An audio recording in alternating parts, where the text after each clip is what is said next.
Oh, you want to play psycho killer? Can I be the helpless victim? Cross your eyes and scream, man. Scream for your life.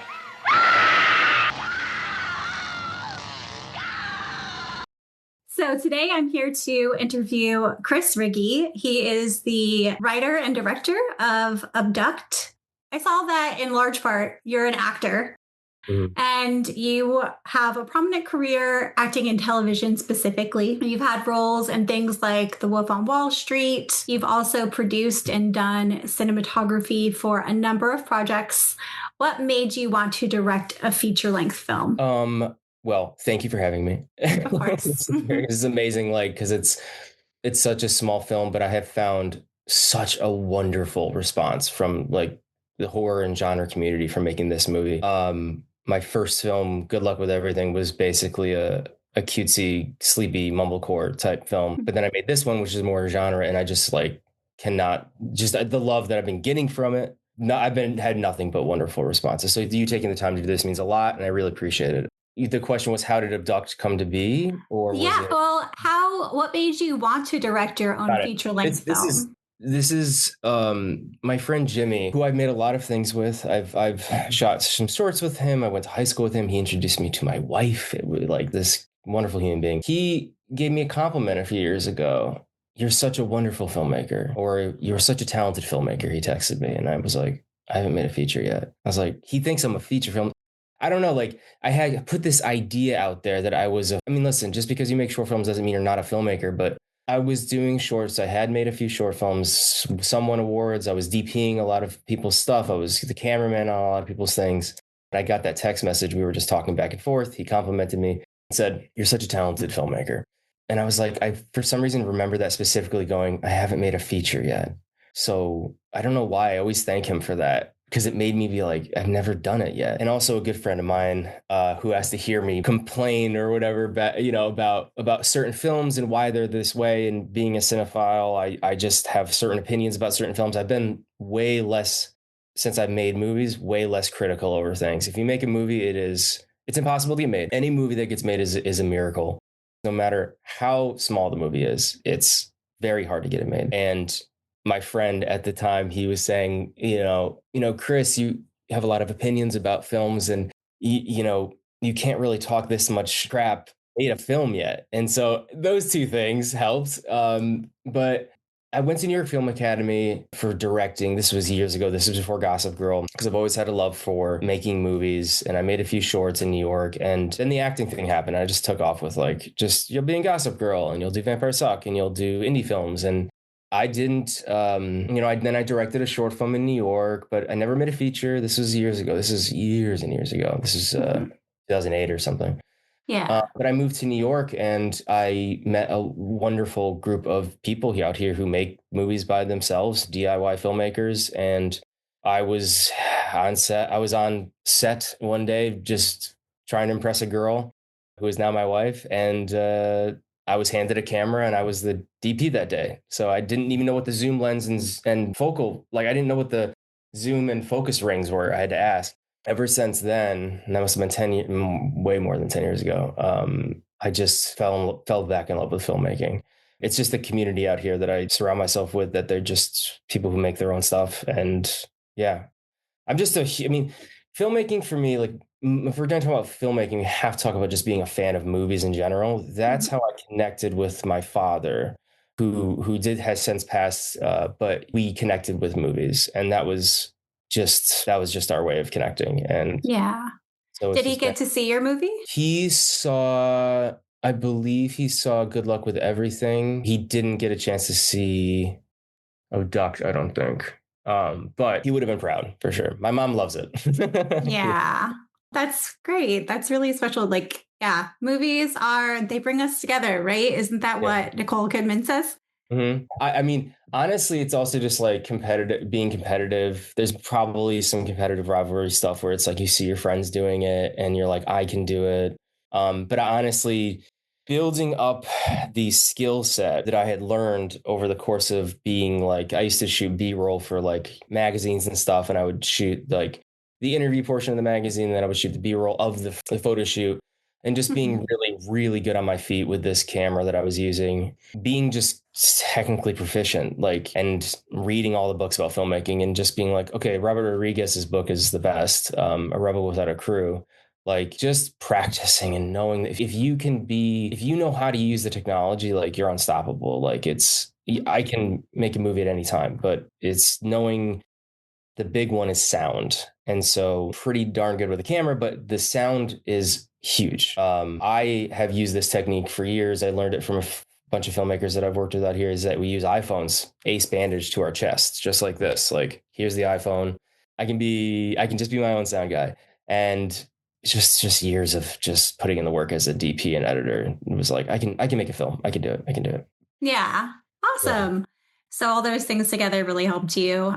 You see, I see that a lot of the projects you've been involved in are like crime and action with horror adjacent themes. How did these roles help you write Abduct, which has like a little bit of each of these elements? Like, there is some action and some crime in it. Mm-hmm. You know, I think just being a horror fan, just honestly, like, I love the movie The Thing. John Carpenter's The Thing. Me and my wife love horror movies. I haven't watched, I took a break because it was so many horror movies I was watching. So now I'm just watching really independent films, foreign films. It just started with the idea, honestly. I think everything you watch and read, everything influences your creative decisions. So I can't point to one thing or another. I just know that driving in the mountains in wintertime to go see my parents. This was maybe 6.5 years ago. I was just driving with my girl. She wasn't my wife at the time, but and I was like, just like, there was a lull in the conversation. I was just gunning it, and I'm like, what if? Because we always spitball back ideas to each other, and very fortunate that way. But I said, like, what if a guy went missing and he was hanging out with friends, and then he went missing, and then somebody else came back claiming to be him in a different body, but it's fully him. Mm-hmm. And she's like, that's the idea. That's it. From that moment on, I knew that I had a movie. It always starts with the idea. Like, I'm writing this next movie, and it definitely started with the location. But this one was just that general idea. Like, what happens if someone goes missing and someone else comes back claiming to be him? But that idea it went off into so many different directions. It's just that main idea. So you started with the idea, and so I know Ken Kirby helped with the writing. So did you like go to him and say, hey, I've got this idea, I want you to help me? Like, was he already a screenplay writer? Like, how did that happen? Ken's always writing something. He was and is so generous. Like, it was, man, I just love the guy. But I think what it was that, like, you write easiest with, because all my friends are actors, basically. It's like, you just write with those characters of mine. I'm like, well, the lead's got to be Ken. And I definitely have to play that guy that comes back as him. And like, at one point it was somebody else playing Nicole's role. But I came to him with the idea, and immediately he's like, yes, this idea is awesome. So it was just basically him and my wife, and just Ken and I just putting a big board on the wall with Save the Cat Beats, 40 cards, 10, row of 10, row of 10, row of 10, row of 10, 40 cards. And just like, kind of just being like, let's fucking beat it out. And let's just do Save the Cat. Screw it. Let's just put 15 beats up there and let's see where it goes. And it was immensely fast. Ken, his brain, what I love about Ken is that, like, for me, I create ideas. Like, I'm an idea guy. Like, that sounds really corny, but like, I have so many ideas, as do we all. But he's the guy that will say, don't stay with that, but keep going. And maybe it's this. And maybe it's not the best idea. Maybe it's a little too something, a little too this, a little too that, but he pushes to finish a scene. So Ken was undeniably the reason that the first draft of the script was made. Yeah. So you're the starter, he's the finisher. Yeah, it was just, I would say, and I think he would agree, I think from the time that it was fully filled in and I posted a picture of that on my Instagram, of that picture that I think my wife took, where Ken and I are like, just like trying to write this thing. We wrote it for our friends. You know, all the characters are basically, just call them archetypes or something, but they're all just based around people that we were at one point or another planning on playing those parts. But it went through, I would say, 5,000 drafts from the time we started filming. And it gets even more complicated, because it was like, at one point, I was like, Ken, I can't do this movie. It's like a $2 million, $5 million movie. We have aliens. We have Bigfoot coming in at the end. There was a version where Bigfoot came in at the end and killed someone. And It was crazy. It was a zonky movie. It was batshit. And then I was like, well, I don't know how to do that. So I took a break. COVID happened, and then I made Good Luck with Everything, which I'm very proud of. And I wrote that in a month, shot it in 6 days, put it out in a month, and it was incredible. It was off this 19-page scriptment. I don't know why I'm talking about this movie now, but because Abduct was so big at the time, it was written with so many props, so many locations. It was just very complicated. I was forced to make a smaller movie. And then I was like, oh, wait, why don't I do what I did with Good Luck with Everything? Just make way smaller, way smaller. Take out all the. There was a scene where it was his birthday, and I was too cheap to buy birthday cakes. I'm like, it's not your birthday anymore. So he can't even have his own cake. Oh no! No, take him. He's off with the aliens. No birthday for Ken. Was there any chance that your friends would have said no for the parts that you wrote? Never. Never? No, it was too much fun. They would have done it in a heartbeat, but we wrote it 6. I mean, I could count back to that post that I did. Must have been 6 years ago. Lives changed. Things happen, and there was no way to cast the same people. So it was a different cast that we ended up shooting. Ken was the same. I was the same. And this is not me saying that I would prefer the original people that I had in mind, because the people that showed up, I owe them everything. Like, that was like, it really, really means a lot that they took the time to come and shoot it and give it their all. And yes, we are talking about a micro budget film about aliens and Keystone Cops and and all that stuff. But making a movie takes a lot out of you, and I don't take it lightly, the effort that was put into it, and I owe everything to everyone that was a part of that movie. How long was shooting, like, from beginning to end? It was 11 days. I'd have to check. I don't know why I didn't, because it'd be very helpful for the listeners. I believe it was 11 days and maybe 1 or 2 pickup days, like year after we shot. Whole opening sequence with the drone, following Ken on his bike. That was a year later. Ken coming into the house, having a conversation on the phone, a year later. The close-up on, in the beginning, there's an insert shot of a photo of them together. I was like, I need my Get Out moment where there's a picture of them together so we know that when they see them, they're a couple. It's so stupid. So I shot that. There's a really cute statue of my beloved Barkley, who passed during filming, there's a little statue there. And then my dad, who passed away, is behind there. So there's like little Easter eggs in that. But yeah, besides that, that was all we shot. It was 11 days and then maybe one a day and a half of pickups, like 8 months to a year. Forgive me, I don't know the timing, but after principal wrapped, which took a year and a half to edit. It was way too long. I never want to do that again. Yeah. Who did the editing? Me. Okay. And what's really funny, talk about how much I know about making films and editing. For years, I would use HDDs, like spinning disk drives, to edit. So you plug it into the wall and you let it ramp up. You wait a minute and a half, then you edit. But if you take a pause from your editing, it shuts down. And I did that for Good Luck with Everything, which I don't know how I finished in a month with that. And then my friends are like, dude, use an SSD card. Use an SSD reader. It's fast. But I'm like, I've shot in 4K and I have 4 terabytes of footage, and I'm like, I can't fit it on an SSD in the timeline. And like, I have since figured it out. I shoot in 1080p now, and I don't care. You do not need to shoot in 4K if you do not have any money. That makes no sense. So, do you believe in aliens? Like, so you added aliens in there. A lot of things were tropes to ensue to make sure we had as much fun as possible. Like they're all tropes. They're all like. The ideas was important. The stress we can put Nicole in. It was enough that it was just used as a way to explain, because there was no way to explain that his body was going to be swapped. It was always an alien abduction movie. And then, like, because I come back in his body. No, he comes back in my body.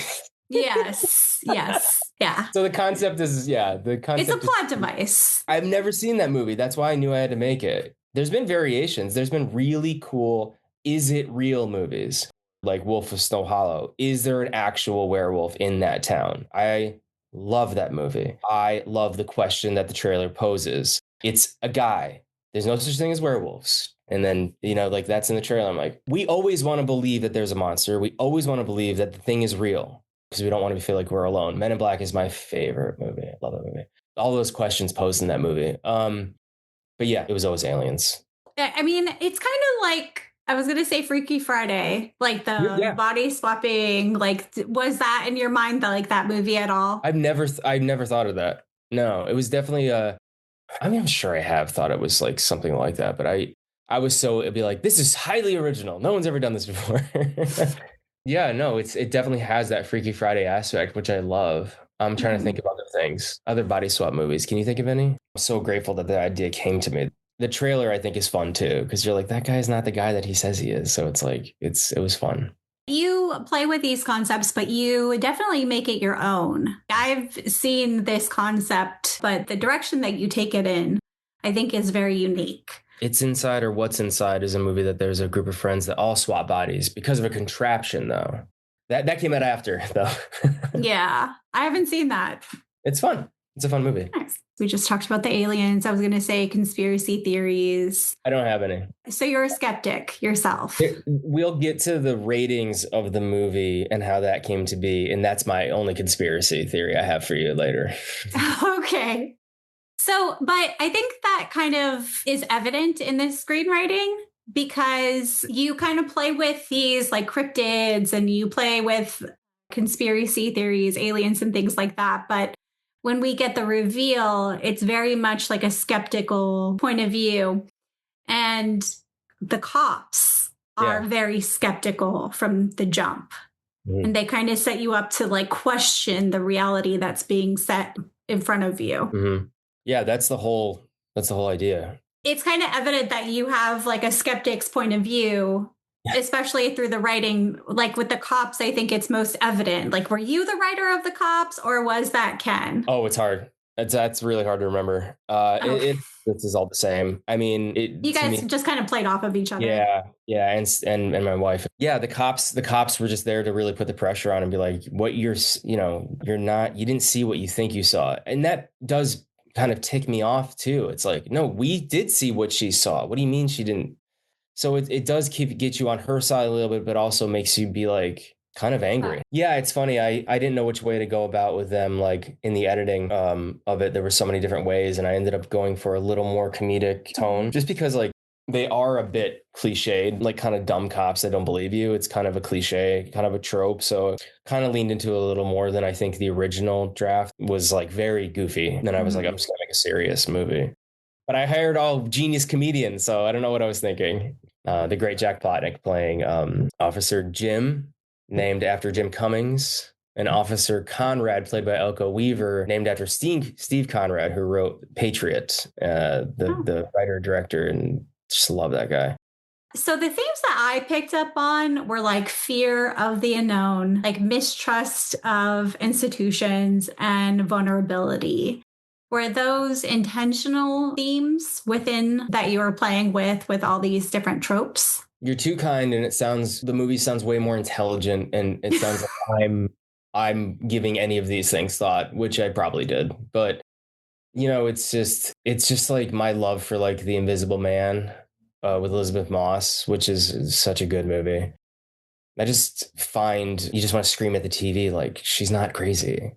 Yeah. Like, well, that would be the trust versus mistrust of institutions, people not believing you, or yeah. I think I got like chills just now thinking of that movie. I just find it really juicy, and also it's conventional to put a woman at the front. Be like, that's so typical. You'd put the lead in, but final girls are final girls for a reason. It just works, and you get someone like Nicole Sun just being really funny. She's just an improv genius. Anything that was good, I just give her credit for in the movie. Awesome. There's definitely like paranoia and uncertainty in there. And I will say with Emma's point of view, she is very like paranoid about what's going on. Everything's very uncertain. What was the process like to keep the film ambiguous in the first half of the film? I really wanted to like string it out as long as possible, but I just feel like I'd lose the audience in a way. So I wanted to it was tricky. Let's just say it was tricky to figure the timing of it, in the rewriting process. We had a few options, but I did want to like make sure paranoia was at the heart of it, because it's who to trust. And that's like the core of the thing is like, who is this person who he says he is? Mm-hmm. Am I safe here? It's a thing with genre movies. Like, can you make a contained thriller or horror movie? Generally, with no budget, you try to keep them in a tight space. So I think paranoia is such a good device for filmmaking. especially It is. It's such a, I think so many people can relate to that. Oh, also The Lodge.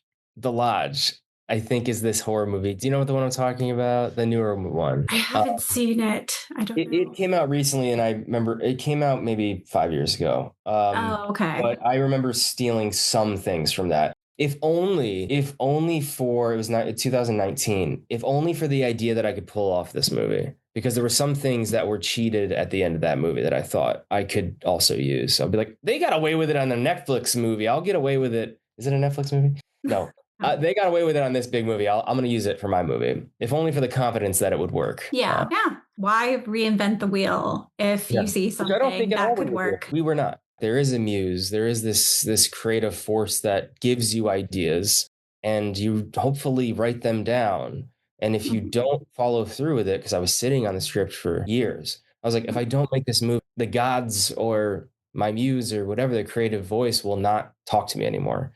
And I felt like an obligation, for better or for worse, to make this movie as best I could in a way that I only knew how, which was with my bare hands and friends and no money. And only it's my second feature film. So I'm going to get better. And I'm not saying that I don't think Abduct's great. Everyone who's seen it loves it. My mom says she loves it. No, people do like it. There are haters for sure. And that's fine, because that's what film's supposed to be. Like, there's so many movies out there. You never want to waste people's time, but I just want to get better. I'm learning. It was such a total experiment. I come out a genre movie with no money and no special effects, zero stunt coordinator, no production team, no producers, no special effects in any of, I had to use a lot of CGI towards the end, but and some camera trickery in the beginning, but it was, it was just all an experiment. This is all just an experiment, really. When it comes to indie horror films, it's really well acted. I think the pacing is good. The writing is really good. So it definitely keeps you engaged. It kept me engaged. It kept me thinking throughout. I think that you did a lot with very little, and I think that should be appreciated. What was the budget exactly for this film? At one point, it was $400,000. I decided to take it back without getting into too many details. And I made it from beginning to end. I'm talking to yesterday, or I'm putting everything in, and I'm probably missing the $800 for the LLC. Maybe I put that in the budget, but it was 20. I mean, I'll just say the number right now. It was 29,000. And I'll tell you, I'm just gonna be very honest about it. It was $29,202.64. The last time I calculated, I probably added to it. The thing about that movie is that $14,000 of that was the locations. The house that we shot because the basement is not in the same house. That's shot in Glendale. The basement scenes are all in Glendale. The house scenes are in Santa Clarita. I had a TV obligation. I had to go shoot 2 months, actually, no, less than a month after wrapping. So I knew that I had an out date. We lost our main location a month before. And so, as it always is, and I asked somebody to give me money, and they did, to help pay for those locations. But if you take off 14, my wife's like, never say this. Don't say take off the location, because that's part of the budget. But if you take off $14K for the budget, the movie is nothing. It's 15 grand movie, really. But yeah, that's it. It was around 29. I'm going to agree with your wife. You have to add the location cost. She's way smarter than I am. I mean, the location was beautiful. How did you find that home? Not the basement, but where was the house again? What was the location? Santa Clarita. In Agua Dulce. Beautiful, beautiful house. They were very disappointed when we showed up. They're used to huge budget movies with music videos. When we showed up there, and it was me with a camera the size of a phone, just with a little rig and no sound equipment, no lights, they were like, what are you guys doing? Are you they were very concerned. And then at one point he would just walk through, the owners, he didn't care. He's like, you guys are making a real movie. He'd just walk through the background, or he'd be sleeping in the corner. I was just he was very sweet, but it was very funny how much the winds left the sails. He was like, this movie's way too small for me to give a shit. That's funny. Oh, so it wasn't like an Airbnb or a Vrbo or anything. This was a location that's used in other films and things like that. I have used the website Gigster for years for locations. That was my last ditch effort. I found all my locations on Gigster. My tone is coming from how expensive it was. It's like, we should not be spending. I made Good Luck with Everything for $1,300, and it's solid. I think to make a movie to spend $14,000 in locations, I think you should be in indie filmmaker jail for that. But I had to, because I had to go film a TV show right after that. So I had to pick this location because it had a hill in the back. It had a lot of horses pictures in that house, but it had a decent amount of things that I needed to do it. And I just had to go. We just had to go. Honestly, not my favorite location to film in, but it had a good backyard. They let me light a fire, like a bonfire, which we needed. So they were very sweet about it. But it was, you take what you can get. Yeah. They let you use the contained fire area that you're supposed to burn a fire in. Well, I don't just know messing with you. No. It's a good thought, because I'm very cautious when it comes to making something, especially if there's like pyrotechnics or anything involved. So I was just so concerned. Like, he's like, you can light a fire. We can build you a bonfire. We can help you. And I'm like, no, I'll make it really small and I'll be able to put it out immediately. So I went online and, Shark Tank, everyone on Shark Tank. Yeah. It's a portable fire thing. So I just got one of those and it looked great. And they're like, you don't need to use a dinky fire. And I was too scared to build a fire. Also, the prep and set, anything that takes too long, I was like, no. So I was like, let's just light it and put a cap on it. And that was it. Yeah. Too much bonfire talk. Let's move on. It's okay. Yes. We kind of talked about Emma. She's kind of the main character, would you say? Absolutely.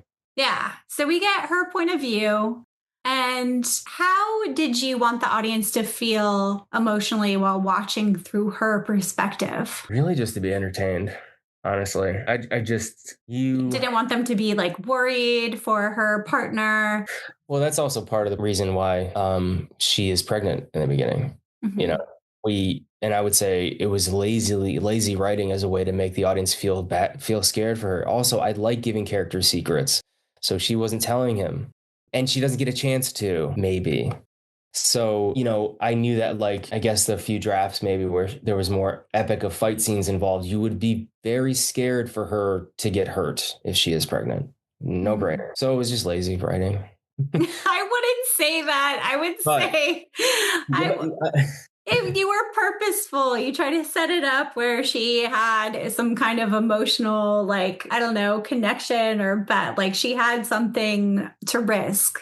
You see these interviews with filmmakers and they sound so confident and eloquent, intelligent, and I just can't even pretend to give a long-winded answer of how scared you can be for her. And it's all in there. Her boyfriend's missing. She's pregnant.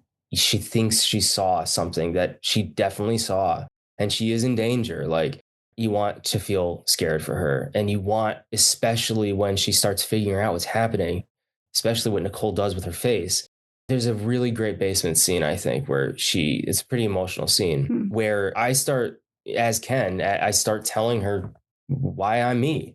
Mm-hmm. And really intimate details that I had borrowed from my own life. Like, there was a period of time where I was taking care of my dad and it was really hard. And I put that in there, and I wanted people to cry. I wanted people to feel like heartbroken looking at Nicole staring at the man she loves and not know what to do. Because what do you do when you see, like, that is a nightmare. Like, I think writing should come from fear. Like, what are you most afraid of?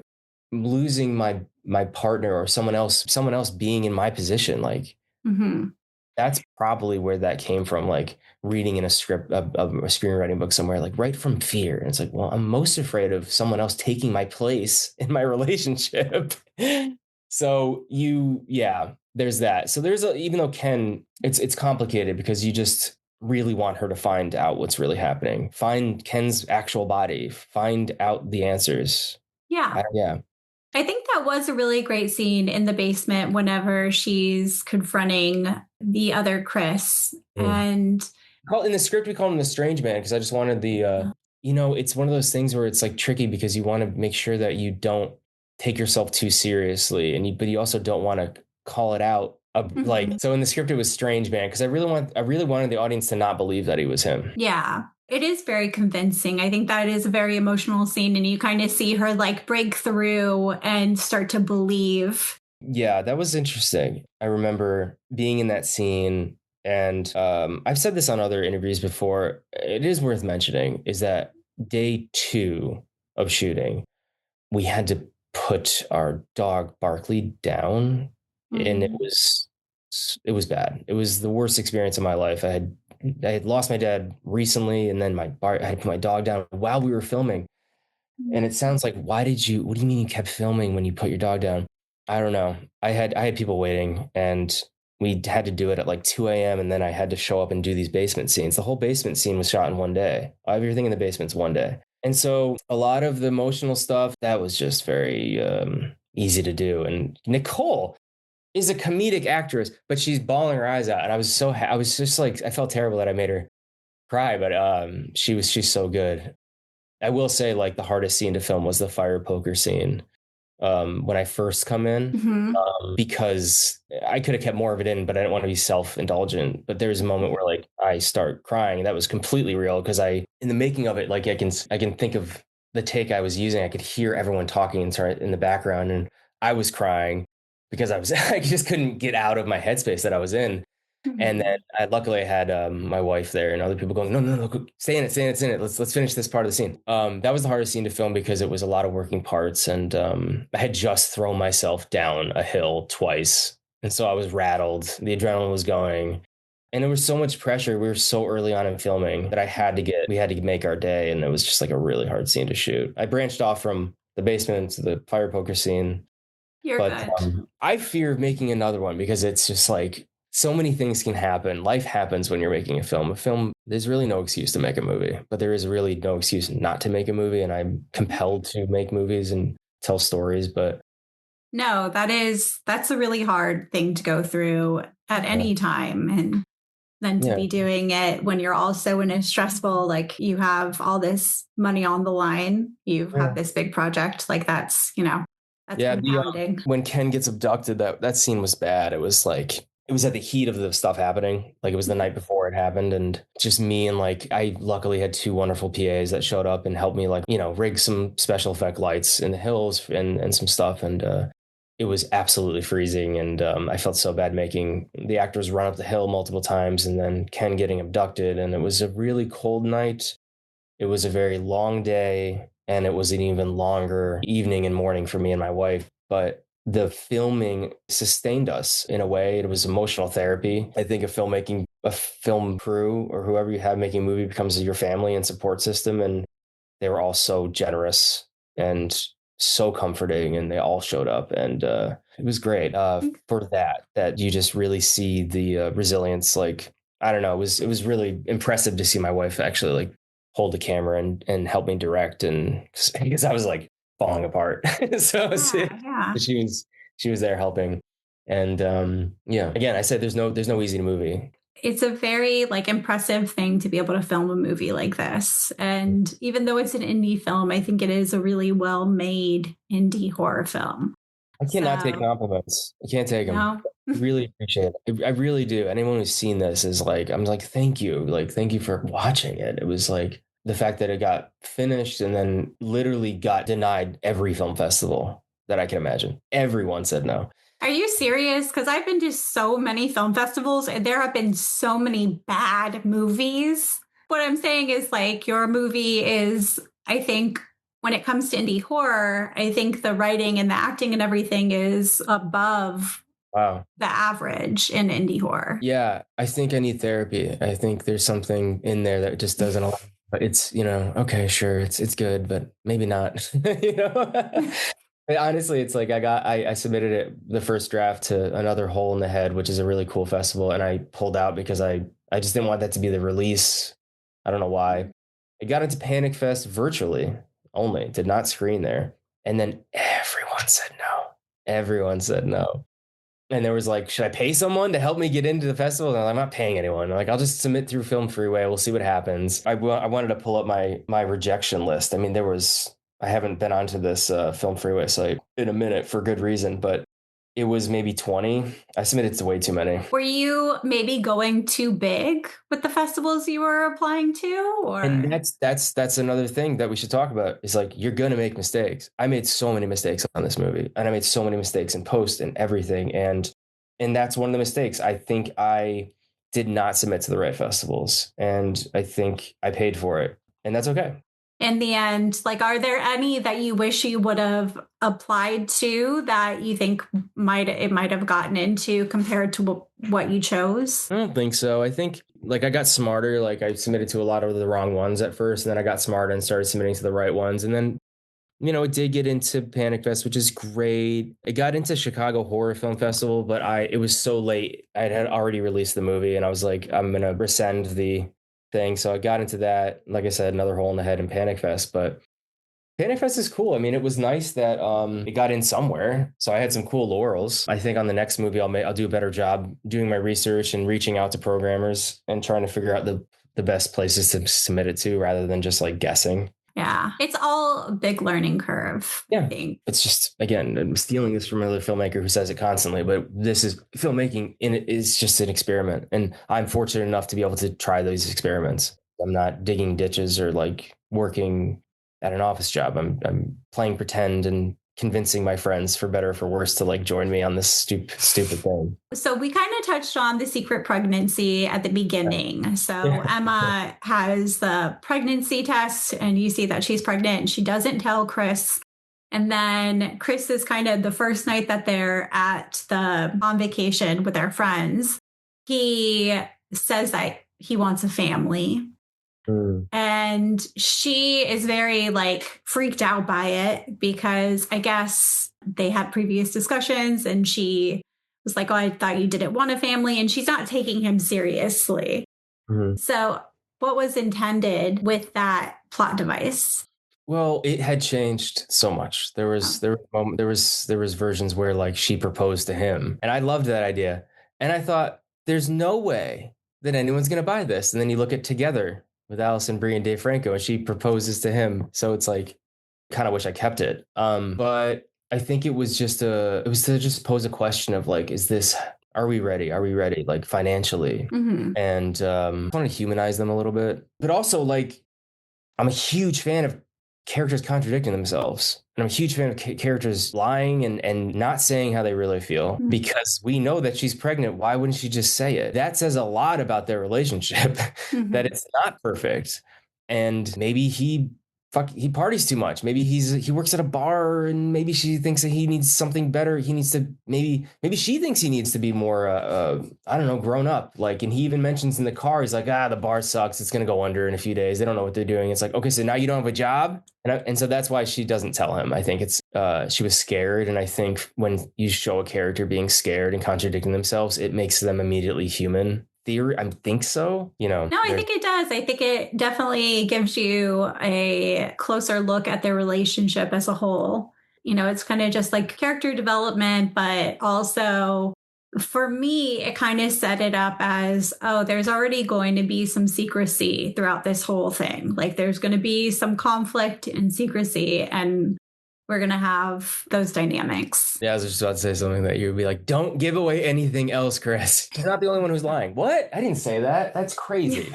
No, it's funny. It's like a lot of people have had a lot of interesting theories on how it ends. And I love those theories. And who, but I also like, I'm all for it. I'm all for the theories on how the movie ends and because like I'll get like little messages, or I'll look on Letterboxd or something, and it'll be like, I thought it was this, but it was this the whole time, but I didn't think it was going to be this. Yeah. And that was it was a tightrope. How long am I going to keep my hand on the like finger over the button? When am I going to push that button? And I was like, I'll just push it way earlier than it should be. No, I think it's good pacing. I think that it does have a twist in it that unconventional, I think. And it works well with the storyline and the characters and things like that. I'm pretty proud of it. I do think it was a unique way to tell that story. I do think there's another movie that could be made where we don't do that twist and we don't say these things and we switch one thing up and then we elongate the other thing, I would make that movie too. There's so many different ways you could do that. Really, the movie's literally about a couple thrust into kind of an identity crisis. One of them mentioned to me like, am I going to live the rest of my life with a guy who is trapped inside of someone else's body?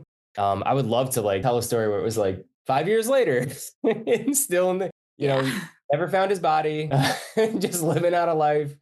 So you said you did the tumbling down yourself. You didn't have a stunt double. Oh. And you did that. You tumbled down the side of a hill naked. How did that feel? Well, I mean, you know, I covered and protected and kept the, you know, respect of the set for that certain sequence. So the person who was shooting was the person who was shooting and not everybody was there. So that was a good one. Also, it was a last minute decision because I just was like, I just got to do it. No one else is here. We're in the middle of nowhere. But yeah, it was like, I'm like, just keep the camera here. Just keep the camera here. Let me know when you're rolling and I'll just let's clap and I just kind of looked at it for a second on the way up and was like, that's where I'm going to jump. And then that's where I'm going to fall. So we just shot the rehearsal. Like the first take, it's all in one take. So there's a shot through the window where Chris Eckert, Randy, is eating cereal. You see me fall. We shot the outside of that. So the outside of wide shot of me falling down the hill and hitting the ground. We shot that and then we moved inside. So it's all me hitting the ground and rolling cut into that scene. So it was 2 takes and I didn't want to do it again. Yeah. A lot of the marks you see on my body were from that. We did. Yeah, I was going to say that looked not fun. It was bad. It sucked, but it was like worth it. There was like a lot of that is not forgiving terrain. So I did slide down. The slide sucked, and then falling was fine. But it was yes, a lot of besides some of the little like, you know, we tried to make kind of like gashes and wounds, which weren't to suggest he got hurt when he fell. It was to suggest he was running away from danger. You can barely see it. That's why you need a makeup department. Yeah. Special effects team, which we didn't have. Had you ever done your own stunt work before that? I'm sure. I've done a lot of indies and like, I'll just do it. But yeah, I mean, you just, on a lot of stuff, you put pads on, like elbow pads and knee pads, and there's sometimes like a back pad or something. I did some like wire work on Vampire Suck. And in these movies, you don't have a lot of time, so you end up just doing the stunt yourself.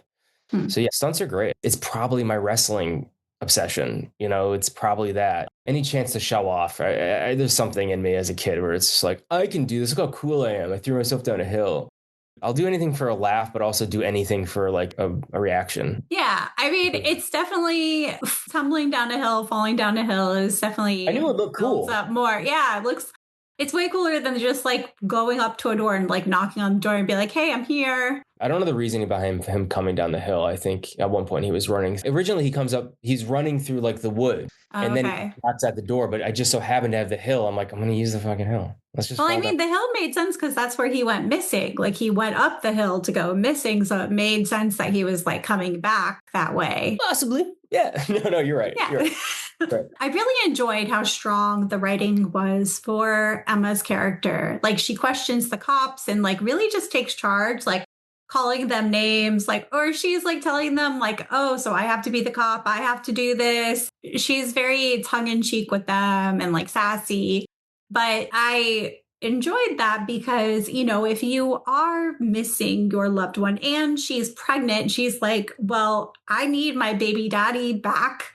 I will say it did add that level of risk, I guess, or just like emotional baggage to like investment in this person coming back. Yeah. I mean, I can really just speak to, it was a very short scene with the cops. We're talking like filmmaking stuff. It was an empty room that I got for free that I had to set dress to look like a police station, which was nuts. And shout out to my PAs, 2 PAs, and then my wife doing it before I even got there. Nicole can go. She can just go. She brought so much like frustration that I don't know. You can write a scene in picture, but then you watch it on set, and like if you get an actress like Nicole, it'll shock you because she added so much into there. Obviously, like the Disneyland was in the script. Like, is this fucking Disneyland? She says, but a lot of like the I took a lot out. There's a point where she like runs up to the sheriff's desk and bangs on it and was like, "This is a fake desk. You're a fake cop," and like throws shit everywhere. And like, I'm like, it's a little too much. It's like, you're going to get arrested, ma'am. Yeah. Don't do that. You just look, what in the world of filmmaking do you have a story where your husband or partner or whatever goes missing and you don't raise a ruckus? I was just like, there's part of me who was like, they're cops, be respectful. So I'm sitting there going, she's going too hard on this. Can we bring it down? Then there's other times like, no, fucking give it to him. Like, I could not decide. So I kind of mixed them together in the edit. There's moments where she went crazy, justifiably so, being written off by cops who are not saying anything. But it's also like, give them some time. They barely had time on the crime scene and he just woke up. The sheriff's tired. There's a lot of ways to look at that scene, but I just love that scene so much. And Jack Plotnick is so talented. Everyone in that scene is so talented. Yeah. This could happen to anyone. You could get attacked by a shark in the water. Jaws. Could just be getting coffee and then your boyfriend gets abducted by aliens. Like, a lot of things like could happen and your life could change in a split second type thing. Yeah. Yeah. I definitely get that. It shows good writing to be able to use those kind of motivations. It's funny how I say I'm not a conspiracy theorist and I don't believe in aliens. And then I'm like, this could happen. Yeah. In the movie, you know what I'm talking about. Yes. Yes. The fire poker scene, for the record, it's a fire poker. Some people said it was a stick. They didn't know what it was. Randy's holding a fire poker. Yeah. I knew it was a fire poker. You got it. I've been camping before. Oh, good. I go camping like once a month. The crazy thing about filmmaking, and you're going to make mistakes. I made all the mistakes in the world. Let me explain. It is a foam rubber fire poker spray painted gold. The only time I needed to use that was for when I get hit on the head. So explain to me why in all the other shots I didn't use the real gold fire poker that was sitting right there. Doesn't make any sense. It looked a little goofy in my opinion. I wouldn't have even noticed though. No one's looking that closely. No, good. Yeah. You're so nice. And it's very sweet that people like the movie and you like the movie and you're very supportive of it. And you wouldn't have done this interview if you didn't care. And it's very nice to know that you do care. The drug dealing stuff. Yes. How did that storyline come to be? Was it a way to break up the group even further and create even more distrust? Because there's like just a lot of distrust going on here. There's a lot of things that it's like, oh shit, she's not being honest. He's doing some shady things. These people are not, they obviously care for each other, but they all have different motivations. Mm-hmm. Some of it's a comment on sobriety in a way, like there was this idea of like unknowingly taking a drug when you're sober for 6 years and being like, that is so effed up. Also, to answer your question, I wanted them to fight. I wanted that to be a big problem for them. As you said, it was a way to kind of split up the group in a bit, but it was also there to make the audience question if they're seeing something that's real or not. Is the whole thing made up? Mm-hmm. Has anybody mistakenly taken it that we didn't see take it? Mm-hmm. It's a trope. It was also a plot device to make the movie more fun to watch. I mean, it comes down to making a decision. Like, do you want to make a movie or do you not? For better or for worse, make a decision. Okay, there's a drug deal gone bad in this movie. Let's put that in there. Yeah. Oh, we have Keystone Cops. Okay, that's cool. Let's just make a movie. Yeah, so it doesn't go. It's not very deep. It's not very deep, but I am very proud of what the actors did. This is a very actor movie.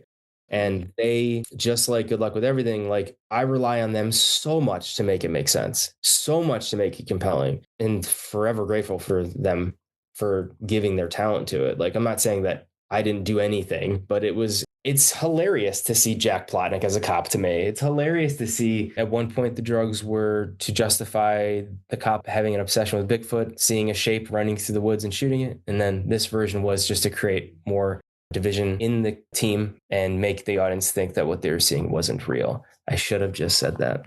No, I think that, all these kind of things compile, and it is like a conspiracy theory when you have all these things that continually it snowballs and it makes you question the reality of everything. It's like, why? Like, life is weird. Life sometimes, like, you're dealing with one thing in life and then this other thing comes in, you're like, where did that come from? I don't need that curveball right now. So it's just another curveball.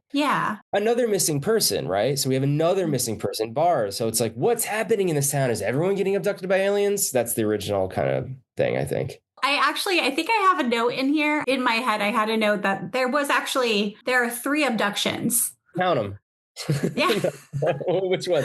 The hill one? Oh, yes, there are. There are 3 abductions. You're correct about that.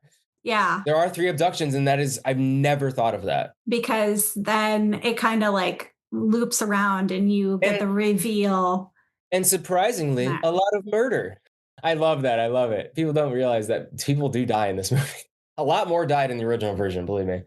Yeah, there's little to justify some of the murder, but people die. Well, it's a horror movie. Yeah, people have to die off. Yes, of course. What do you want viewers to take away after finishing this film? Honestly, not the best answer, but gee, I could make a movie too. I don't know. I don't think anyone could do this. What? No. Damn. Like on this level or something, or? Yeah. Okay. I think that I've seen a lot of B horror movies that do not make it. Like when it comes to the story that it's telling, it does, have this twist. And that's, I think when it comes to writing, I think that's a difficult thing to do. I went to go see a movie. I'm not going to name the movie, but it was like, I was like, I could take a dice, like a 6-sided dice, write a bunch of different tropes on it, roll it. And like, that's the movie that we got. Well, I mean, that's a testament to like, just honestly, Ken, my wife, Stephanie, the wonderful people I gave the movie to before we started shooting for notes. There's a few that I was like, please make this work. And I really appreciate that. I don't believe you, but thank you. I'm kidding. Well, maybe not. What feeling did you want? Because I feel like, feel. Hope. Yeah. Okay, hope. Honestly, there's, because at the base level of how it ends, there's redemption. There's a possibility. No, it's happening. They're going to make it. A funny thing is, like, if you look at any of the cop scenes driving, the only thing that is real in that scene, and we were driving, but is the police grate. Anything that you see on the dashboard, I forgot to put in on the day. So I had a CGI artist put like a badge and like a radio and like a speedometer and like a mirror on there. You're not impressed. That's okay. We can. Well, no, it is very impressive. I think it's one of those things where I wouldn't have known that it's CGI. I wouldn't have looked for it to be. Dumb. I spent too much money on something that could have been fixed with $5 that you rented from the hand prop room in LA.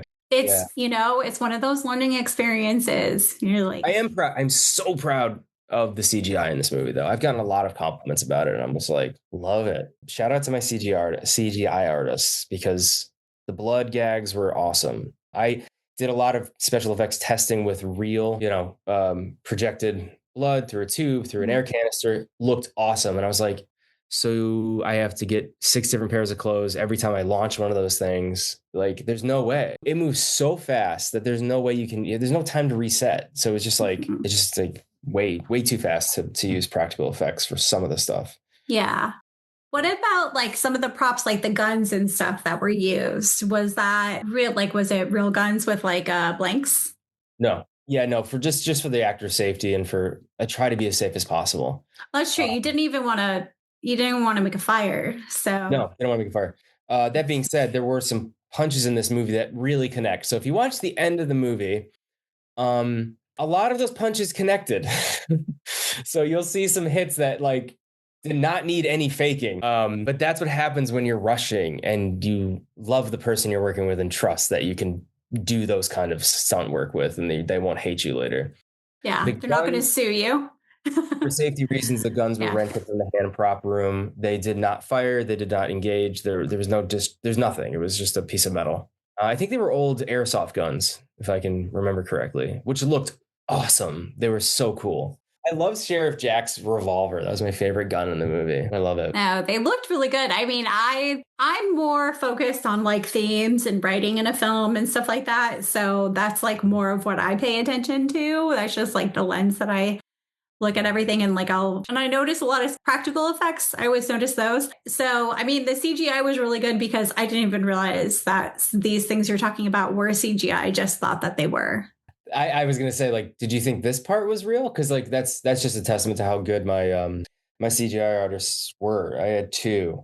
could not afford them, but I still use them. And I think when used properly, blood spatter effects and headshots and stuff like that, and like, let's just say alien special effects can work if done smart. I did a lot of research on colors and shades of blood, and then when you put a LUT on it, what does it look like? And man, that was tough. But it was like I think I got the right shade. I mean, I watched every movie I could that had blood in it. I was like, what's the right color? Because every makeup artist I say says put more green in it, but don't put too much purple. Like, this is boring, but yeah, it was a lot of work to do it, and it was I think it turned out really well. No, it did. I'm kind of getting into the questions now of like balancing criticism and self-worth when it comes to this kind of thing. Like right now, well, when I had last checked, Abduct was at a 4.3 out of 10 on IMDb and a 2.7 out of 5 on Letterboxd. How do you balance other people's opinions with your own sense of like creative purpose and identity? Yeah, it's a really good question. And of course, has a complicated answer. I will say it's funny. You mentioned, do you have a conspiracy theorist mind, or do you have that? And I'm like, I don't, but there's one thing that I did have, like, I went down a rabbit hole. I actually did not make an IMDb page for Abduct. That wasn't me. Like, I didn't put any of that stuff on there. It went to Panic Fest virtually, and I think that made the IMDb page go live, and it started adding things. Like, my character's name's not even on it. So it was at Panic Fest. It had a very small turnout for its virtual, and it wasn't live yet. On Amazon, it wasn't fully submitted to Film Hub yet. So the movie doesn't exist, right? And I go on the IMDb page and do some posts saying, can you do me a favor? And like I posted, like, can you start putting on your watch list? Mm-hmm. So, and then, I kid you not, dozens of 1-star reviews started pouring in, just boom, boom, boom, boom, boom, boom. I was like, not that many people have seen it. It's not even out yet. The conspiracy theorist in me was like, I'm getting rating bombed because it's not a studio movie. It is a thriller coming out at the same time Take Her Back was coming out. I'm like, so my conspiracy, I mean, I don't care. I don't care. Doesn't matter. But I think at the time I was like, it's A24 hiring bots to bury anything in the thriller horror genre before their movie comes out. That's what I was saying to myself. Because the movie wasn't released yet. So why is it getting, I think it had 51-star reviews before it came out. I was working with IMDb to cover this. I was like, guys, the movie's not released yet. Why is it getting bombed this bad? That's crazy. IMDb did nothing to help. And wow. Whatever. They're big boys. They can take it. I can say that. Relax, IMDb. Like, they did nothing. I was going back and forth like, why is my movie getting 1-star reviews and rating bombed? And then it got released. And I don't know what to say about the Letterboxd reviews. I don't really understand Letterboxd, the ratings. So I'm assuming 2.3 is bad. Is that what it's at? No, it's at a 2.7 out of 5. Oh. So I think like the average, like this is a good movie, but like maybe not like the best movie of the year is like a 3.5 to a 3. Yeah. And honestly, it's like that makes sense. But it's also like, I think I'm asking a lot of anybody who's interested in the genre, the horror genre and thriller, but the horror genre community is so passionate and has been nothing but sweet to me. Social media influencers and reviewers have been nothing but kind. And all the articles that have reviewed it have been incredibly supportive. So great. But of course, there's other people who go, this better be a horror. It better scare me to death. It better make me frightened. Listen, maybe that's a failure on my part that I didn't do a good enough job, but I'm sorry. It is a tricky genre because I had to put it, I guess for marketing reasons, it does fit into the comedic thriller genre. But it was classified as horror. And it's not, in my opinion, that's not the point of the movie to be a horror film. From the poster and the name, that came in with some expectation of what it might be. But the trailer, if you watch the trailer, it doesn't come off as The Exorcist. So I think I gambled with it a little bit, being like, I don't think people are going to. So I think the people who don't like it just A, don't like no budget films, or B, don't like the fact that it was not scary enough. And that is okay. I selfishly am like, you were like, what do you want people to go away from this film thinking? And I didn't mean that as a diss on myself, saying I want people to be like, I can make a movie like this or better. That's not a diss. I made it because I love films and I'm inspired by people who make something out of nothing. I think like we've pretty much covered it all, but is there anything else you would want the audience to go in knowing, or any like final thoughts? I had this like mantra recently that I'd like to think about. And borrowed from my wife, who says wonderful things that heal me all the time. But it was like, is it a tragedy or is it an inconvenience? Is it a tragedy or is it an inconvenience? And the reviews and all stuff is just an inconvenience. It doesn't matter. I'm just happy someone watched. You've done something that is a huge accomplishment, whether or not people appreciate it. I think it's a really well-made indie horror movie with the budget that it has and everything. You did a really good job. Overall, the horror community is very divided right now in what the expectations of horror are. Is it everything has to be scary and gory, or is it, do we go more thriller, psychological? Horror is such a broad genre that it's like one of those things that whenever I'm making reviews and stuff, I'll like preface it with, if you like this kind of movie, then you're going to like this movie. If you don't like this kind of movie, I think it's like one of those things where it's not made for you. I heard of a very wonderful comment about Abduct was that the only thing that it was missing was money. I would say I agree with that. I think if you had a bigger budget, I think it would be getting a lot more attention. I think it has a lot of potential. I was just talking to a filmmaker a couple of days ago, and he saw it. I admire his work so much, and he complimented Abduct. I'm like, you liked Abduct? And it's like, just hear what the guy's saying. Take the compliment, and I take the compliment, and it means a lot. But that's something I need to work on. Maybe. That's okay. That's all right. We're all working on that self-confidence. I think I'm a little too cocky sometimes. Yeah, maybe you have the right to be. You need a lot of confidence to make a movie, for sure. There's a version of me that clocks in when we're shooting that I love, and I'm trying to get back to it. Like. Well, I think we're about done. Thank you so much for, joining me. I'm going to be editing all of this, and then I'll put like clips. I don't really put the video.